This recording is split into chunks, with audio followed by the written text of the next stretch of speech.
So welcome to Quorum Initiative's speaker series. We are thrilled to welcome Carrie Weaver back to our speaker series today. Based in California, Carrie is a former HR executive, leadership coach, master trainer, and the CEO of Silver Branch Consulting. Carrie spent 15 years in the HR field in startups as well as Fortune 500 companies, ending as a chief people officer. Carrie is all about breaking into the C-suite. She's the creator and master trainer behind two signature development programs, Career Cape and Break into the C-Suite, which is a revolutionary group coaching program for emerging executive women. She was recently honored by being named an official member of the Fast Company Executive Board, where she writes about career clarity, interview mastery, and leadership development. So without further ado, I'm going to turn this over to Carrie, and I will make you a co-host just in case there are any slides you want to share. Yes, there are. Thank you for joining us. I appreciate that, Diane. Thank you for such a warm welcome, as always. Hello, everyone. It's always such an honor to be with this group. I've been a long time supporter and friend and partner of Quorum, of Meg, hi Meg, and of Diane and the rest of the group. So it's always such a pleasure. I do have slides. I'm always, I call myself the slide queen. I think it's easier to just share thoughts and words. We learn visually, audibly, and reading. So I say, why not do all of the things at once? As Diane mentioned, I will take questions throughout. You can save them to the end, but just because I'm on a laptop like most of them still are, if you want to do the raise hand feature, it'll put your little window kind of up front and I'll be able to see it. I'll keep my eye on the chat window as well. I'll go ahead and pull that up just so I can see that. But today we are going to be talking about how to supercharge your job search within your organization or beyond. And we are in the midst of the Great Resignation. Harvard Business Review said it was coming. It is definitely here. I can tell you, I personally went through the existential crisis during the first months of the pandemic of what am I doing with my life? I think we all went through some version of that. And some of us continue to question, is the career or job that we're currently doing the one that is best suited for us now that the world has completely been upended and we're living and working in totally different ways than we were before. And so this is a perfect time in November and December as things do start to slow down a little bit and our priorities change with the holidays coming. We spend more time with our families and we spend a little more time in reflection about what's really important to us. So this is actually a beautiful time to be thinking about what you want to do with your life and career as we go into kind of the holiday season and through the next year. So I'm going to start with some unfortunately dismal statistics that some of you are probably quite familiar with. Gallup has been doing a survey for the last several decades about engagement at work. And currently the number of Americans that are disengaged in their jobs is at an all-time high of 64%. And even worse, 1 in 7 of those disengaged workers are incredibly disengaged or actively disengaged, meaning they're actually making things worse for the company. So not only is it painful for you, the worker, if you're one of these people who's disengaged in your role, but because you're bringing in that bad and negative energy, which may not be your fault or whoever the ubiquitous you's fault, it's actually making things worse for everybody else at the company too. So 1 in 7. And you know, we all have that moment to go, oh, but we should look for a new job. But the truth is, starting a job search is really daunting because the last time that you've interviewed or brushed up your resume was for the job that you're currently in. And for many people, that's been years. And so this kind of question of where to start comes up. And then, by the way, writing resumes really stink. I've done it. We've all done it before. It's awful. You have to put your entire career history on 1 to 2 pieces of paper and succinctly, with all these bullet points, kind of name the most impactful parts of your career. And the truth is, if you haven't stacked the resume with enough keywords that are directly speaking to a specific job that you're applying for online, the chances of your resume actually getting a hit are really low. But then if you even get the job, right, being the new person also kind of stinks. You show up on day one, expected to be an expert, but instead you feel like an imposter drinking from the fire hose. And we've all been that new person in a job before. So it's all enough to make you wonder if your, current life-sucking job isn't that bad after all. Maybe I'll just stick with the devil I know versus the devil I don't. But you can't stay, whether it's even if you want to stay at your current company, the role just isn't working for you anymore. But then this question kind of comes where to start. So we know that the current job search process is broken. And again, even if you want to apply internal to your company, I've worked at some really big Fortune 500 companies in the HR space, and the internal application process is just as bad as if you're an external applicant. And the reason, again, is this apply and wait process. And most often, if you're not one of the first 50 applicants, your resume doesn't even get seen from the black hole. And again, if you haven't stacked it with enough keywords, it gets glanced at on average for 7 seconds by a recruiter, which again, how does a recruiter possibly, even the best recruiters, how could they possibly know the full scope of all of the jobs and all of the talents of the people that are necessary to do and perform well in a role? It's just really hard. And the whole thing is just really frustrating. And what you've done effectively when you apply for jobs online or this kind of traditional job search process, it's like throwing a dart at a bullseye after being spun around 3 times blindfolded, because your actual chance of hitting the bullseye statistically is 0.4%. That's 1 offer for every 250 applicants. So 1 divided by 250 is 0.4%. And that's just the math of applying for jobs online. So my question, as I've become a talent expert, an HR expert, an executive coach, a consultant, someone who's the CEO of my own consulting company, and I have 7 coaches that work for me now, there's got to be a better way. And I started thinking about this. What if we could shop for our job in the same way that we would buy a car? Think about it. When you go to buy a car, you don't wait for the 2 available cars and a salesperson to drive down your street and say, hey, Carrie Weaver, these are the 2 cars that I have available. Would you like to buy one of these? No, that's kind of ludicrous.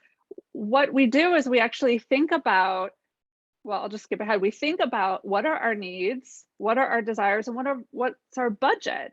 And I kind of flipped this for the job search process, because instead of waiting for a job to come online for a company that we think we might want to work at and to see if we really fit the mold, I want to flip the script on the whole thing. So I call this process job shopping. And what's the best part about it is you can do it internal to your company, and you can also certainly do it external. So imagine if you identify a list of companies that you would be delighted to support because what they do at their company falls in line with your interests, your hobbies, their vision and values really work well for you. And then you interview them in your own way, in your own pace, to see if you love the company representatives, to see if you love what they're about. And then you decide, just as if you were buying a car, if this is the right company for you. Now, if this sounds too good to be true, it's actually not. This is how a lot of people find jobs, whether they realize they're doing it this way or not. So we're going to dig into this process. And Diane gave me such a warm welcome already, but if you've joined a little bit late, I'm Carrie Weaver, and a former chief people officer, current CEO of a consulting company that helps people get jobs and become better leaders. Been doing this for the past 5 years on my own. But the thing that you really need to know about me more than anything else, and maybe this is just the rose-colored glasses that I tend to view my life through. My friends definitely call me an internal optimist, but I really believe that it can be the norm rather than the exception, that people love what they do. And that when we find the company and the job that really lights us up and motivates our best work, everything changes. And while I'm an internal optimist, I also have 20 years in the space of HR and leadership and helping people find jobs, that I know that this is possible, and I know that it can and does happen.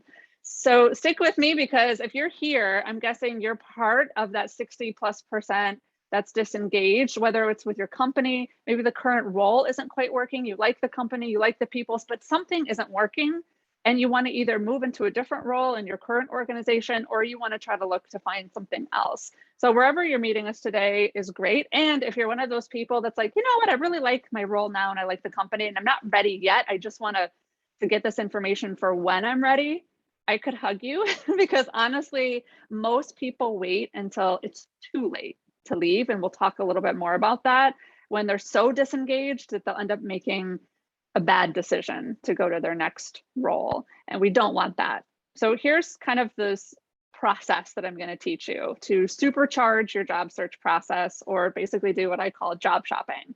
So there are 4 steps that we'll get into momentarily. I know this session is being recorded, and I invite you to watch it back on recording, because I do have a tendency to dump a lot of information in an hour because I want to give you all the juicy nuggets. And then certainly if you're watching it on replay, you can pause it as often as you want. But I hold the vision that we can all be in that 40% of engaged workers. So the 4 steps that we'll go through today are clarify, aim, polish, and execute. So the first step is to clarify. What is that ideal job for you? Some people know this instantly, and some people are really not sure. I have just been introduced to Jonathan Field's Sparketype, which is a new assessment. There hasn't been a new kind of behavioral or career assessment out there for a while. I actually, when I built this presentation a couple of weeks ago, even because Diane and I had been planning this for a while, I hadn't yet been exposed to it, but definitely Google Jonathan Field's Sparketype. It will really help you clarify the type of work that really sparks you to come to life. But in addition to Jonathan Field's Sparketype, because an assessment, you know, I always say never let an assessment tell you who you are. You know who you are, but use them as additive tools to help clarify. One of the exercises that I want to do with you all together is called the career stool. As far as I know, I made this up, but it could just be out there in the zeitgeist as well. But we all have a career stool. We all have a career stool that has 3 legs, but ours are all different. So each of our career stools has the same 3 legs. The legs represent the organization, the people, and the position. All right. So get your pen and paper or whatever writing instrument. And what we're going to do first is we're going to rank your level of alignment with the organization. So using a scale of 1 to 5, where 1 is low alignment and 5 is maximum alignment, the first thing I want you to do is rank your level of alignment with your current or most recent organization if you're in a transitional phase right now. So think about that most recent organization or your current organization. And when you're thinking about your organization, I want you to think about the vision, the mission, and the values, and not what's on the proverbial poster in the conference room, the actual behaviors that the company espouses, because sometimes what's on the poster in the conference room isn't really how leadership behaves. So you have to think about, what is this organization really about? How do people behave? What do they value? How are people showing up at work? And rank your level of alignment with the organization. Now you can use fractionated grades. Say it's about average, but it's more than a 3, but a 4 feels too generous. So give it a 3.5, right? You can get as precise as you want, 3.75, beautiful. I love working a tool like this because it makes something that's subjective and emotional, quantitative and analytical. Because oftentimes when we're sitting in that space of, I don't like my job, something's not working, but I can't quite figure out what's not working, this type of analytical approach can really cut through some of that emotion. So the next thing, so you should have 1 number already for your organization leg of your career stool. The next leg of your career stool is the people. Now there's 2 buckets of people that really matter most in our level of alignment and fulfillment in our current position. Your manager, and then I'm going to lump together what I call close colleagues. So your manager is the single greatest predictor of your engagement with your organization, your direct supervisor, and your relationship, the strength of that relationship or the lack thereof. So for people, I want you to have 2 separate rankings on a 1 through 5 scale that you're going to average together. So a lot of people will say to me, well, Coach Carrie, I really love the colleagues that I work with, but my manager is a micromanager and I'm not a major, I'm not a fan. So let's say you want to give your manager a 2 out of a 1 through 5 and your close colleagues are brilliant. So maybe they're a 4.5. Well, 4.5 and a 2, average them together is a 3.25. I only know that because I used my calculator earlier. My math is not that fast, but I like to use fractionated grades. So that's where you can kind of get a good example. So do that, whether you're doing it presently as you're listening to this, or if you watch on a record, take a moment of pause and come up with a grade for the people leg of your career stool. All right. So we're going to move on, and we have to spend a little bit more time talking about the position leg of your career stool, because remember, this is what you spend the majority of your time doing day in and day out. It's the stuff that you're doing at your job. And what's really interesting is the job that you were hired for and what's written on the job description is a lot of times not what you're actually doing, for better or for worse. Sometimes we get into roles and they expand and they grow because people end up seeing how brilliant and talented you all are, and they invite you to do bigger, better, more complex, juicy things. And sometimes it's the opposite. You get in with the intention of having all this wonderful bandwidth and latitude and agency, and then you get crushed by process and bureaucracy and don't think big and innovative. We have to play it safe. And so it could be all different directions, right? So what I want you to do on your piece of paper is list the 5 activities that you do most during your work week. Not what you're supposed to be doing, not what your job description says. It could be one and the same, but what you actually spend doing. So as an example, and you could be writing while I'm talking through mine, when I think about what I'm actually doing in my business, the number one thing that I do from a amount of time standpoint is business development. I spend a lot of times in reaching out to organizations to see if they want to give me opportunities to speak, even just like this. I had to email Diane, hey, I've got this new talk. It's called Supercharge Your Job Search. That takes time. I spend a lot of time in conversation with people who might be prospective coaching clients or for my programs, right? So business development. The second thing I do in my business is coaching and teaching and training, right? That's what you would expect. The third thing that I do in my business is I create content, just like the slides that you're seeing, or if there's a new talk, I'm giving a talk at Pepsi next week. They invited me to speak and they wanted a slightly different take on something that I speak about, but I have to build content, right? So I do content development. Then I manage the work of the people in my organization as fourth. And then last but not least, I do administrative duties like paying bills and answering emails, which is not my most favorite thing to do. So those would be the top 5 things I do in my business. That's what I want you to be thinking about. What are the things that you do? Then for each of those 5 things, you're going to rank each one on a 1 through 5. So if I go back, I want to think about, okay, well, business development, I actually really have come to quite enjoy that in my business. I'd give that a 4. Coaching and teaching, that's my passion. I'd give that a 5. Content creation, I actually really love. I'd give that a 4.5. Now, managing people, I used to love doing that in my HR career, and I used to love managing and developing other HR professionals. But now as a business owner, the people that I'm managing are a marketing professional, my IT and tech person, my operations person who does all the back end stuff. And sometimes their jobs and their expertise doesn't make as much sense to me. So I find actually that is a lower ranking for me, maybe a 3.5 than it used to be. So sometimes things become a little more clear when we start to rank them out. And then administrative work, that's a 2 for me. I don't love it. Responding to emails and paying bills and doing all the administrative parts of my job is not my most favorite thing. So you would see all my numbers of 5, a 4, a 4.5, 3, whatever they are, 2. Now you've got 1 ranking. Again, this may seem a little cumbersome at first, but it can really make something that feels opaque very clear. So then my next question would be, take a look. Now you've got these 3 rankings on your career stool. You've got an organization ranking, a people ranking, and a position ranking. Because when we feel icky about our jobs and we start to spin into that existential crisis of what am I doing with my life and my career, it's often because you have a tippy career stool. Something is out of balance. And if it's really out of balance, it's going to feel like you may even want to like tip over, right? So I want to share that sometimes it becomes really clear. And actually, I'll ask, let's go to the chat. Is there one leg of your career stool that is really out of balance, say organization, position, or people? Just the one, or if there's two, like you love the organization, but the position and the people, which leg for you is really out of balance, or much more significantly out of balance than the other legs? I'd love to see that in the chat. Yeah, Angie, so common.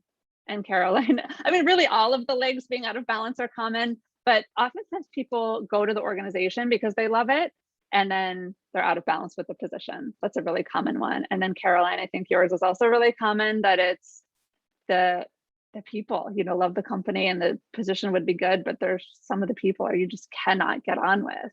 Super common. So I would invite you to think about this.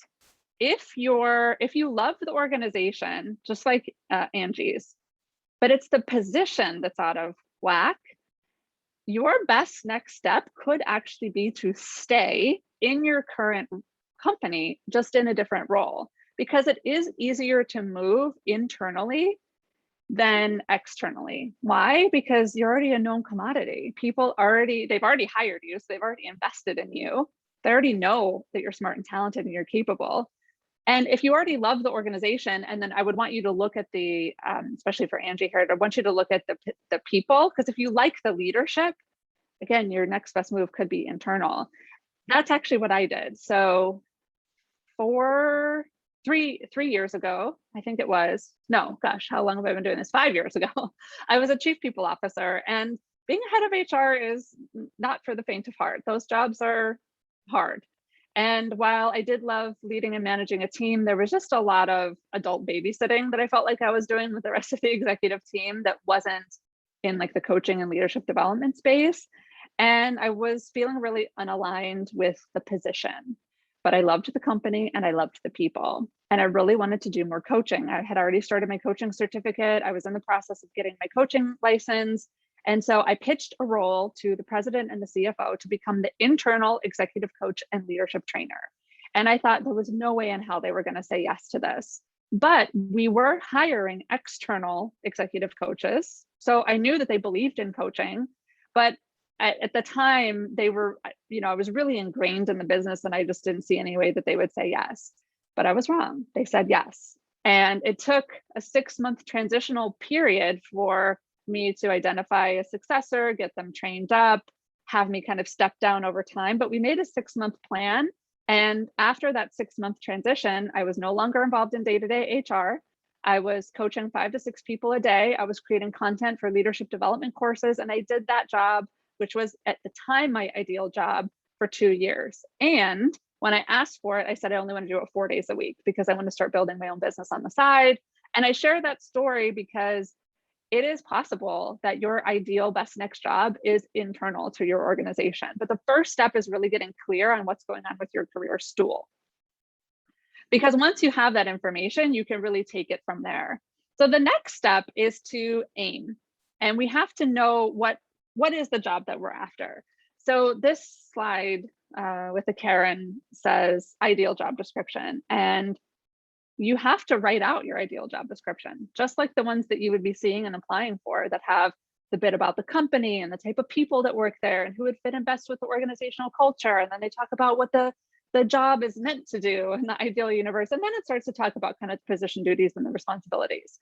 Think about all 3 aspects of your career stool: the organization, the position, the people. Write out your ideal job. Think about what that would actually look like.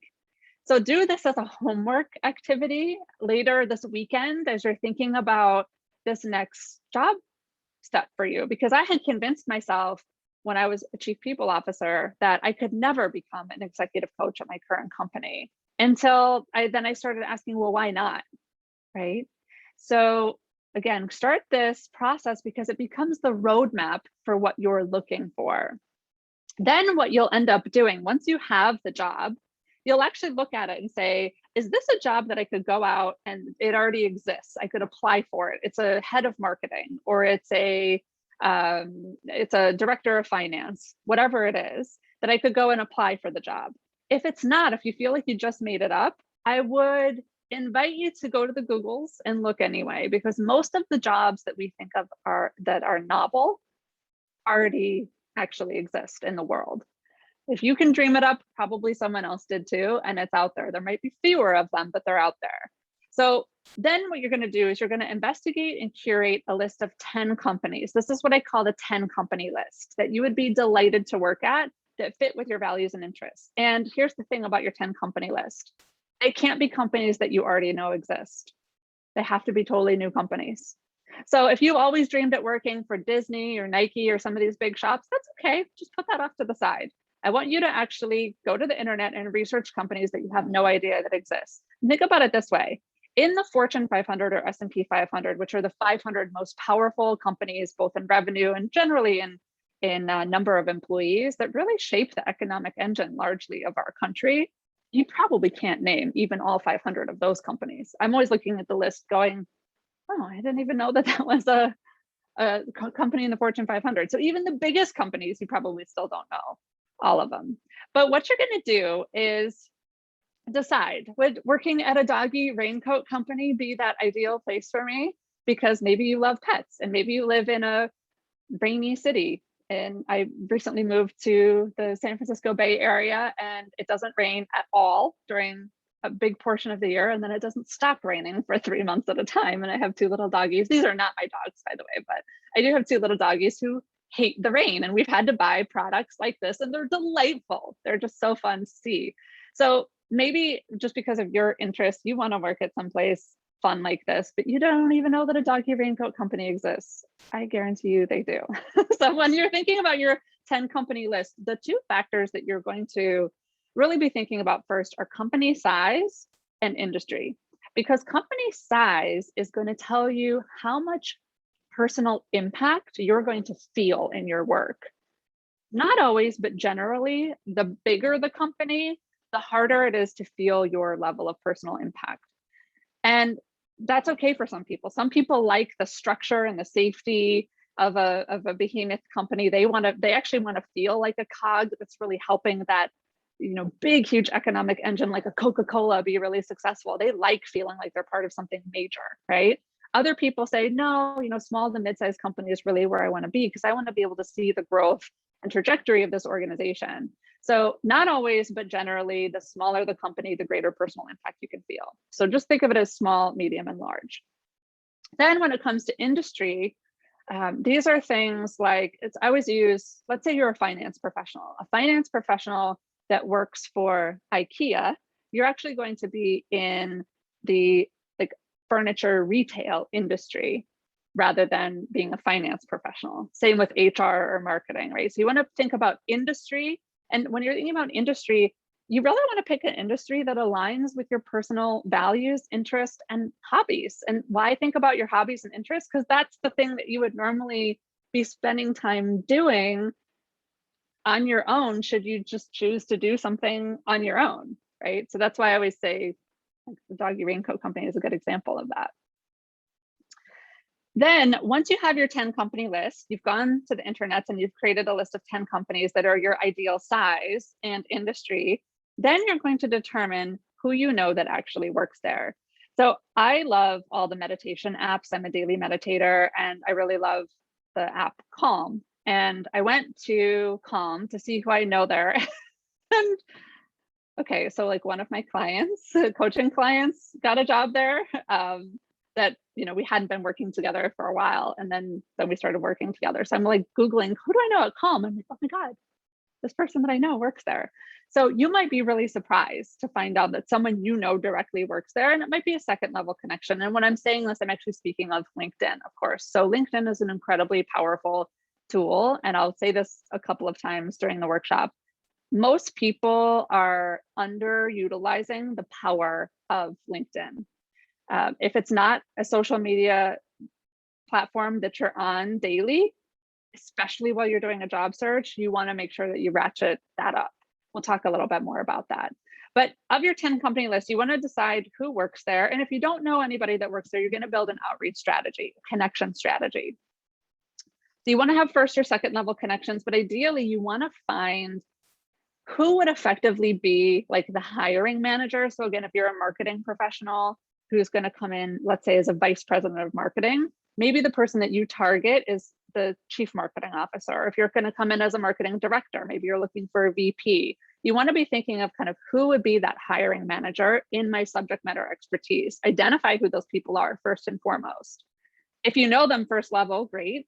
If you don't, who do you know that knows those people that could make an introduction or that you could do an organic introduction yourself?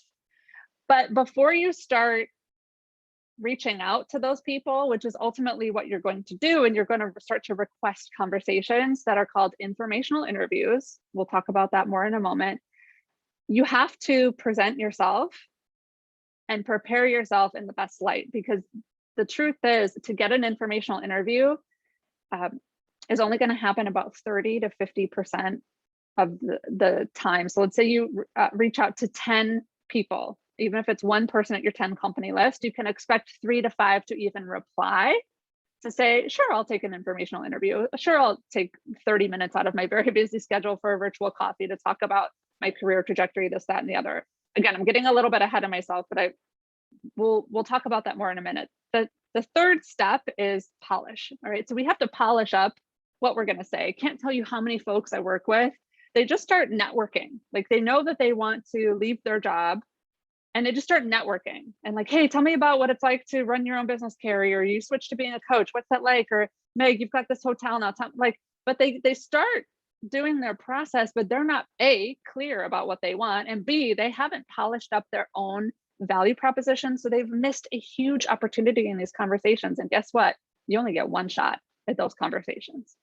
Because if you're not ready and prepared and polished to present your value, you've just had a nice chit chat.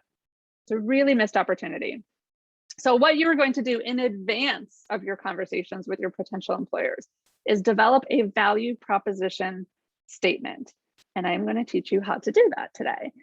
We probably won't be able to fully develop your value proposition statement. So again, this is going to be homework. Watch this on replay. But a value proposition statement is the essence of what you do uniquely well that also benefits any employer, your future employer that you don't even have, but certainly your current employer. Here's the thing. Your brain is always doing two things. It is taking in and processing information in a unique and different way than me or any of the rest of you.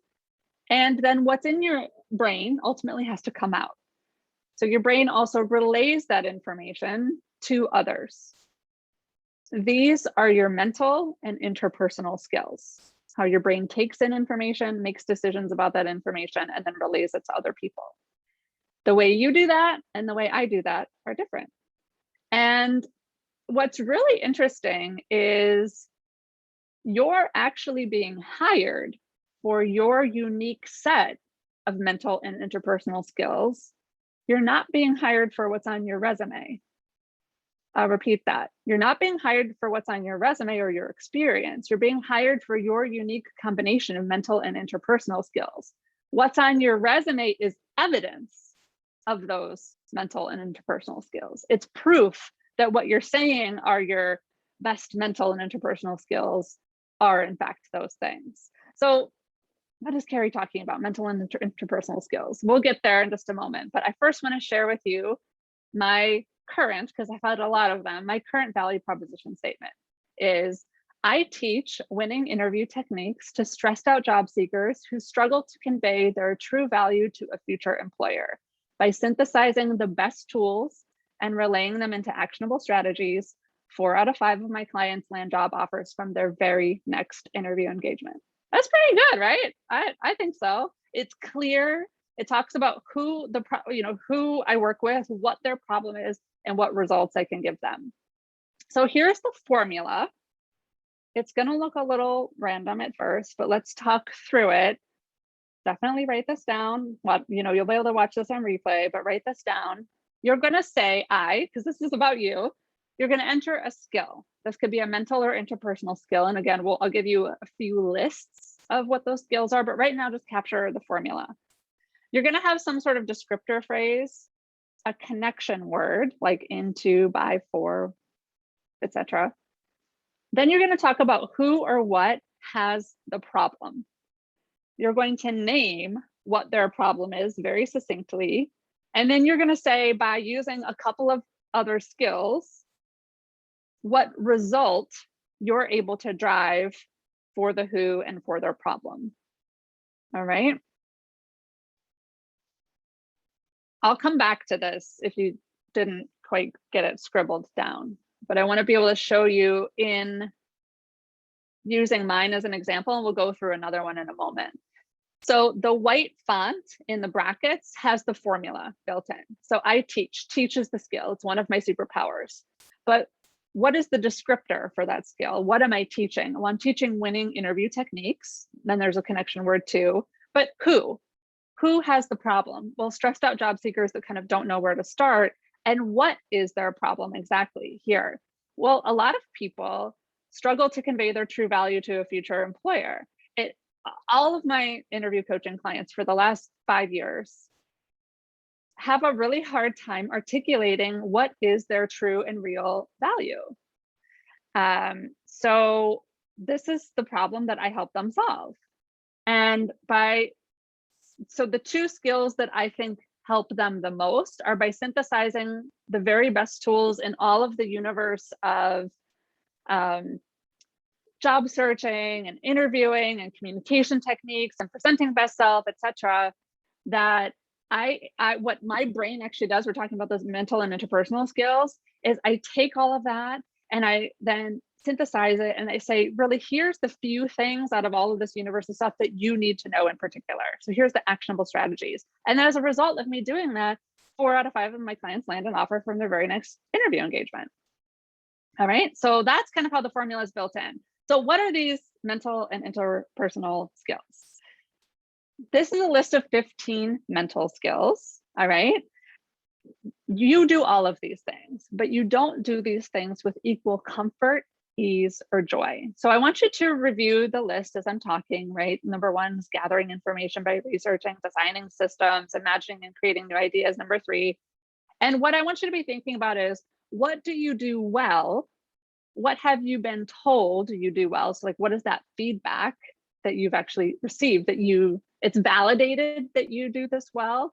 And what do you enjoy? So I can tell you, I really enjoy imagining and creating new ideas, and I've been told I'm good at this. I love this. Number 4 is my kryptonite, computing with and working with code and numbers. That's just not how my brain works. And I'll point out number 14, managing projects is something that I'm good at, but I don't love doing. I feel compelled to like organize and kind of manage things along. So while I'm good at it and I'm adept at it because I've done it a lot in my career, it wouldn't be my first choice activity to do. So I give that example to you because I don't want you to pick things like that. I don't want you to pick things that you know you're good at doing because you've been doing them a lot, but that you don't love, that you don't get that spark of joy from doing. So ultimately, I want you to pick the 4 out of this list of 15. Pick the 4 things that you love doing and that you're really good at. I think another one for me is this one, problem solving by seeing patterns. It's just kind of my brain works that way. I just see there's a lot of pattern recognition, and I'm the puzzle maker, right? I can just kind of plop things into place. All right, so again, this is something to come back to, watching it on record, pause it here. And I know I'm going through this fast. I'm teaching you how to do this, and then you'll have to kind of build it on your own, right? All right, here's the list of interpersonal skills. Remember, what's in your brain eventually has to come out. So these are things that we do in the presence of people.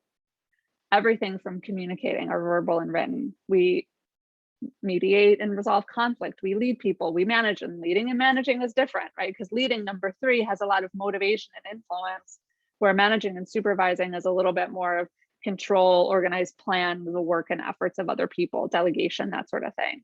But a lot of us are good at negotiating win-win arguments. Number 9, some people, again, this is not my superpower, but I work with a lot of salespeople who are so good at persuading and selling concepts and ideas. It's amazing and they love it. or debating ideas. Again, not one of my superpowers, but my husband is an attorney. He just lights up. You get him in front of a jury, and that's when he turns on. That's not for me. So again, the things that you love to do and that you're really good at and you've received feedback, you're going to pick 4. All right. I think for me, teaching, training, that would be one of them. Some people just love 15, just collaborating and working with people. Other people that are more introverted say, no, heads down work is really more for me. So you're going to pick the 4. Again, you're going to come back to this because I'm teaching you more how to do it today.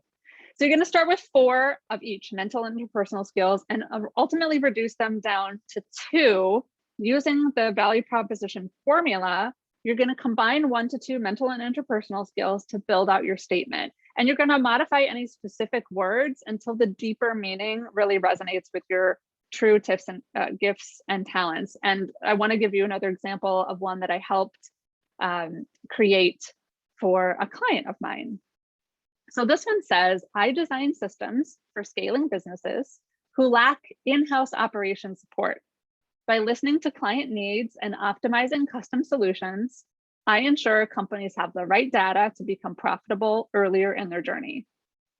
So good, right? It's so clear what this person does and what their superpowers are: designing systems, optimizing client solutions, making sure there's the right data to become profitable. Like, this is all so clear. And this is using that exact same formula that we talked about before. So it can be that easy. So I share it again. Here's the formula. It's pretty simple. You're just going to list a few skills, and it doesn't matter if you list a mental or interpersonal skill first. I say have a total of 3. You could have 4. You could say I skill and skill. There's some sort of descriptor phrase. You have my permission to go off script of the formula, but I like to give you a formula to start so that you have a place to modify and iterate from. All right. So the last and final step of supercharging your job search process is execution. So you've polished yourself up. You have a value proposition statement to share with this future employer and your 10 company list. And what you're going to do is you're going to request and hold what are called informational interviews. These are not regular interviews. These are conversations with subject matter experts in your field at your company of interest. The reason why you're going to do this is, here's the data. 1 in 12 informational interviews results in a job offer. Remember, these are not interview conversations. These are just conversations. So your chance of getting a job the old way by applying online for a job that may or may not even be the right fit for you is far less effective. We know 0.4%. 1 in 12 informational interviews results in a job offer. Here's why. I have a couple of hypotheses for why this is the case. The first is you've basically cut the line. There aren't 250 people applying. There's not even a job. You're going to actually forget for now whether they even have a job opening. It doesn't matter. And I'll tell you why in a minute. But you've cut the line. So you're one of 2, 3 people that are maybe asking for an informational interview with this company. So they're remembering you because you took initiative to say, hey, I'm interested in you and learning about your career trajectory and why you love working here. And you have a career that I admire and yada, yada, yada, right? The other thing is when you're having an informational interview and really asking questions about this person and their career and why they love working at this company, the pressure of an interview setting isn't there. So people tend to perform better. And most people love to talk about themselves and they feel really flattered. They also love to share information. So if I said, Diane, how did you get involved with Quorum and what's that been like? She'd probably be delighted to tell me about her experience with that. And I know that to be true because we've talked about that, right? And so I'm really just setting 30 minutes of time with her to chit chat about what she loves to do. But you have to be purposeful and intentional. And you can't just ask them questions about what do they love to do and why. You have to come in with your value proposition statement to say, well, it's great to hear about what you love and why. From my perspective, I'm Carrie Weaver, and this is what I do, blah, blah, blah, blah, my value proposition statement. You're going to have that prepared and ready to go. So without the pressure of an interview and you kind of cutting the line, you're not one of 250, your chances of getting hired or receive an offer go really through the roof with this informational interview strategy. Now, I will tell you that you have to develop an outreach and communication strategy. So what I would recommend is that you build some templates of kind of what you're going to say. Why would this person want to give you 30 minutes of their time? I, even in the outreach kind of email or connection request in LinkedIn, put in a portion of my value proposition statement. State what is the problem that you're helping people solve so they see it. Because remember, only 30 to 50% of people are even going to reply. The second thing is, y'all, I want you to make it really easy for them to schedule time with you. I'm not affiliated with Calendly in any way. I am just a fan. I use Calendly. Calendly offers free calendar integration for individuals. If you're not a company, I obviously have the paid version because I'm a company. Again, I don't get any benefit from hyping them. I'm just a huge fan of them. And you've all, scheduled through Calendly. If you don't have a personal Calendly, sign up today. And it'll integrate with your favorite calendar app, whether you use Google or Outlook or whatever it is. It works with all of them. Set it up. And then when you're requesting these informational interviews with these people who may not even know you, you're going to drop that in to make it one click easy for them to set time with you. So here's the other thing about this. This job shopping strategy or informational interview strategy is so much more effective when you can get in through someone you know.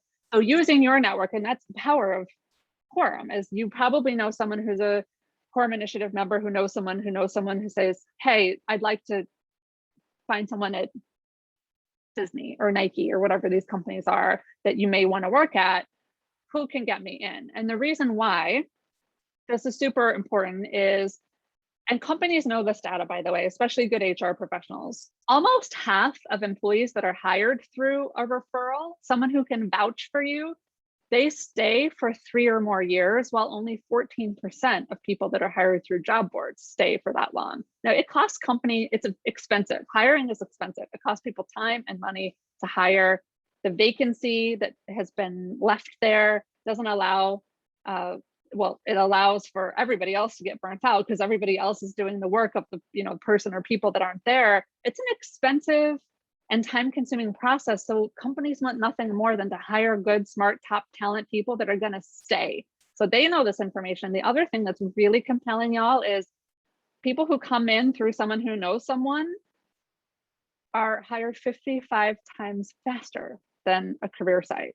So again, companies want people that can vouch for someone. So your whole strategy here is finding someone who works at your 10 company list, who can kind of get you in or flag the fact that you're interested. But really, this is before a job even exists. I think it's almost easier to do it before a job even exists, because here's what will happen.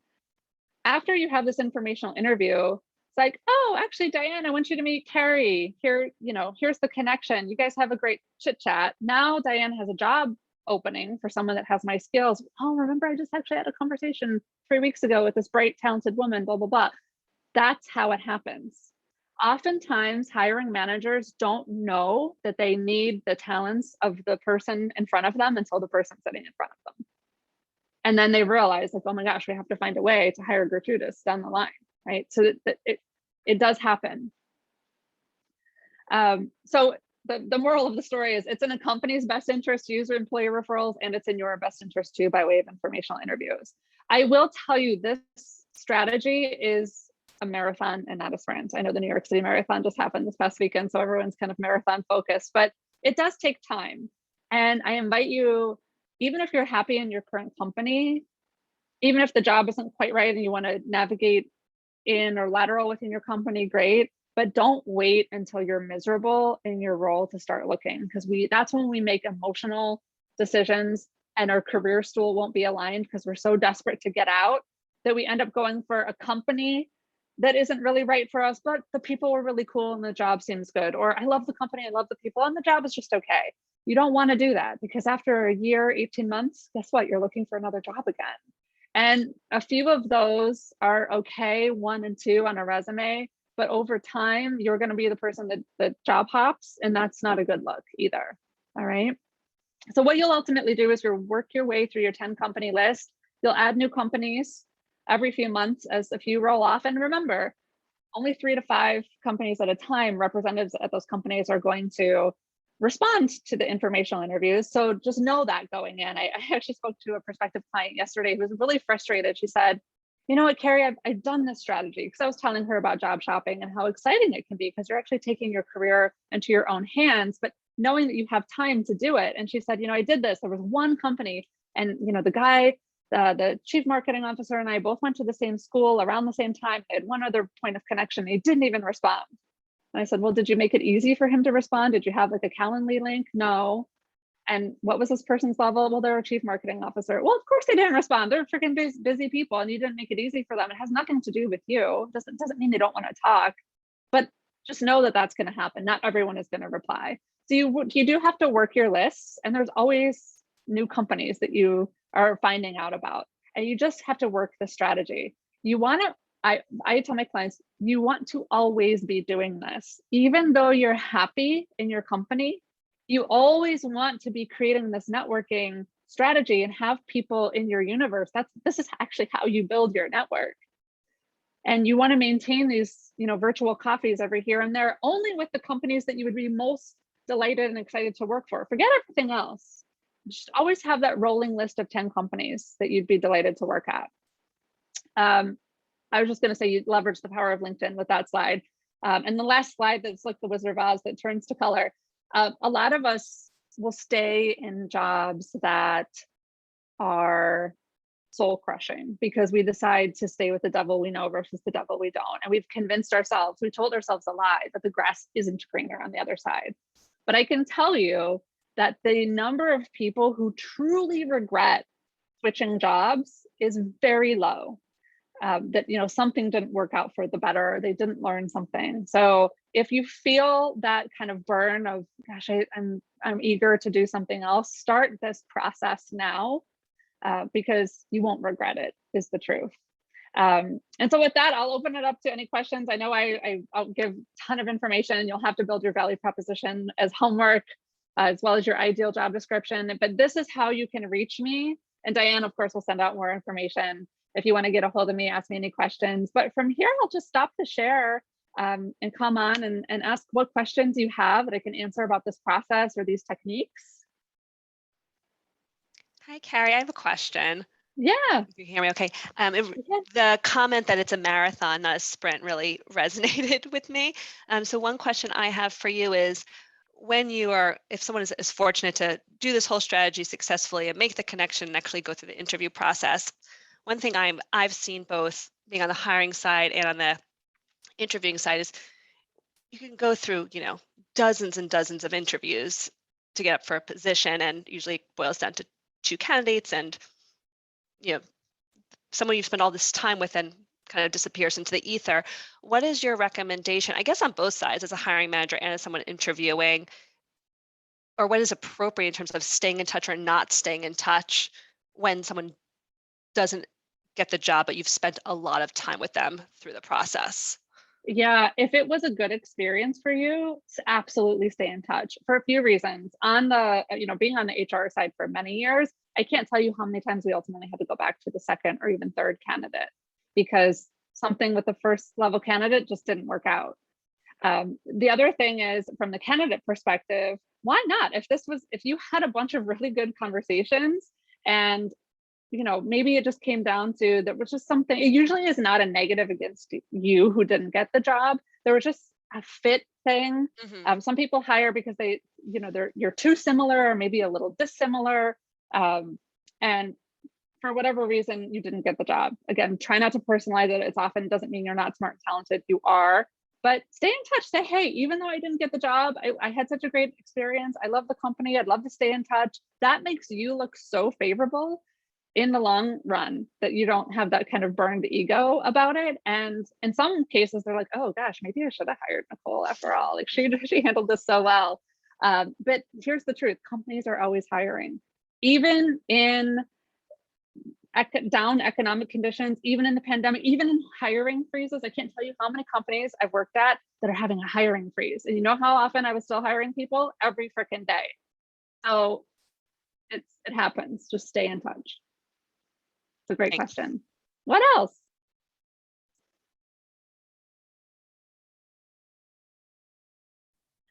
So Carrie, when you were talking about people, you talked about managers and close colleagues, but I think there may be some merit into having a third category, which could be your direct reports if you're a people manager, because I think they behave differently to the rest of the colleagues. So I wanted to know your thoughts about potentially having that third classification. I would say use the career stool mathematics to work out in any way that serves you best. For me, I kind of lump direct reports as close colleagues. When I was a chief people officer, my close colleagues were probably the head of finance, the head of marketing, my deputy HR, my chief of staff. So they were probably 4 or 5 people. Some reported to me and some did not. Okay. But Thanks. having a third category, absolutely, add it. Yeah. Have time for probably one more. Carrie, I have a question for you then. Yeah. In terms of the reach out, the executing, these informational interviews, I can understand obviously your first round of your first, what's the word I'm looking for? Your first group of people are your direct contacts and then their contacts, and you spread it out from there. The further you go out, the more uncomfortable I get about reaching out to people. Do you have any good language for that? Do you have any, positive words that you find work with people for them to open up and go, oh, sure, I'd love to talk to her. I love putting your value proposition in there, but also just the right positive language to encourage them to respond. Yeah, it is a little tricky, but some of the language that I've used is, and I just do this through LinkedIn, and you can do cold connections through LinkedIn, is to say, hi, Caroline, my name is Carrie Weaver, and I value having business-related contacts in my LinkedIn connections. If you're open to connecting, I would value that. And just get them to accept the connection first, because then once they do, make it really generic. Yep. Again, you'll get about 60%, anywhere from 50 to 60% of people will just accept cold connections. Some people will say, no, I don't want to accept a connection unless I've actually worked with this person. But a lot of people just welcome, as long as it doesn't seem salesy. Those are the ones that people don't connect with. Okay. And that's not what you're doing anyway. It's not salesy. So just do a cold connection, something kind of general. And then once they accept the connection, then you'll message them using the message feature in LinkedIn with something a little bit more descriptive, saying, hey, here's why you're interested in connecting with them further and having the conversation. So I know we're at time, and thank you as always for the opportunity to share information. Diane will follow up with all of the slides and recordings and contact information, and always happy to come back and chat. Hey, Carrie, I just really wanted to thank you. That was so jam-packed with so many great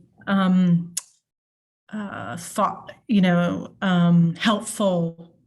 So actually your value proposition is terrific, because I really felt like your presentation delivered on that. So great job.